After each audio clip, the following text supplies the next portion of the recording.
તો તેના પછી આવે છે આપણો સવાલ નંબર 7. તો સવાલ નંબર 7 કંઈક આવો આપેલું છે કે 3 વિદ્યાર્થીઓના સમૂહમાંથી 2 વિદ્યાર્થીઓનો જન્મદિવસ સમાન ન હોય તેની સંભાવના આપણને આપેલી છે 0.992. 2 વિદ્યાર્થીઓની જન્મદિવસ સમાન હોય તેની સંભાવના આપણે અહીંયા શોધવાની છે. તો અહીંયા આપણે આગળ થિયરીમાં ભણી ગયા છે તે ઘટનાનો ઉપયોગ કરીશું, પૂરક ઘટનાનો અહીંયા આપણને દાખલો આપેલો છે. તો જોઈએ કે આને કઈ રીતે આપણે સોલ્વ કરીશું.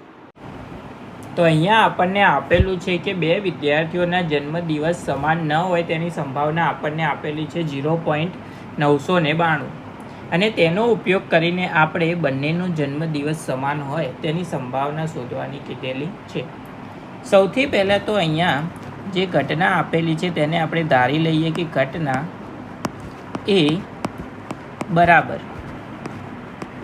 2 વિદ્યાર્થીઓનો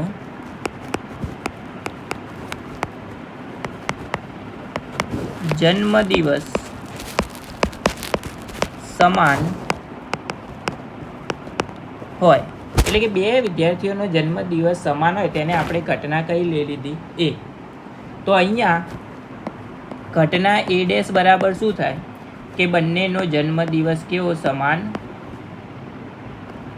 ન હોય તે થાય એ ડેશ બરાબર. તો આ કઈ ઘટના થઈ ગઈ? પૂરક ઘટના. હવે આપણને ખબર છે પૂરક ઘટનાનું સૂત્ર કે ઘટના એટલે કે સંભાવના એ વત્તા તે નહીં થાય તેની સંભાવના એટલે કે સંભાવના એ ડેશ, બંનેનો આપણે સરવાળો કરીએ તો આપણને જવાબ શું મળશે? 1 મળશે.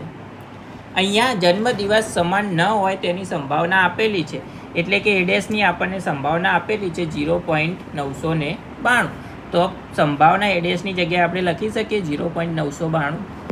તો અહીંયા થશે સંભાવના એ વત્તા 0.992 બરાબર 1 લખી શકાય. હવે 0.992 ડાબી બાજુ પ્લસ છે, જમણી બાજુ જશે તો શું થઈ જશે? માઇનસ. તો આપણે લખી શકીએ કે સંભાવના એ બરાબર 1 માઇનસ 0.992. તો એકમાંથી આપણે 992ને માઇનસ કરીશું તો આપણો જવાબ થઈ જશે 0.008. તો આ થઈ ગઈ સંભાવના જ્યારે 2 વિદ્યાર્થીઓનો જન્મદિવસ કેવો હશે? સમાન હશે તેના માટે.